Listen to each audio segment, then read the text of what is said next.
டெல்லியில் நீட் முறைகேடு போராட்டத்தில் தடியடி. தமிழகத்தில் போராடிய மாணவர்கள் கைது நடவடிக்கையை கண்டித்து திண்டுக்கல்லில் இந்திய மாணவர் சங்கம் மற்றும் இந்திய ஜனநாயக வாலிபர் சங்கம் சார்பில் சாலை மறியல் போராட்டம் நடைபெற்றது. 15க்கும் மேற்பட்ட மாணவ மாணவிகள் கைது.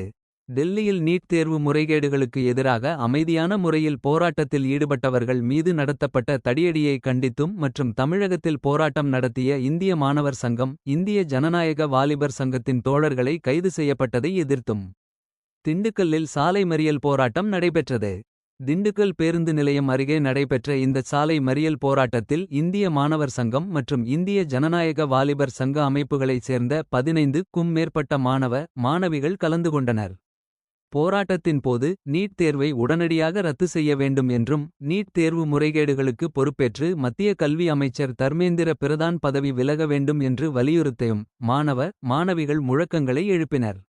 இதனைத் தொடர்ந்து சாலையில் அமர்ந்து மறியலில் ஈடுபட்ட இந்திய மாணவர் சங்கம் மற்றும் இந்திய ஜனநாயக வாலிபர் சங்க தோழர்களை காவல்துறையினர் வலுக்கட்டாயமாக கைது செய்து குண்டுகட்டாக தூக்கி சென்றனர்.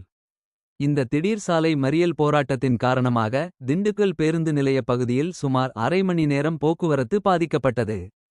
கைது செய்யப்பட்ட மாணவிகளை தனியார் திருமண மண்டபத்தில் காவல்துறையினர் அடைத்தனர்.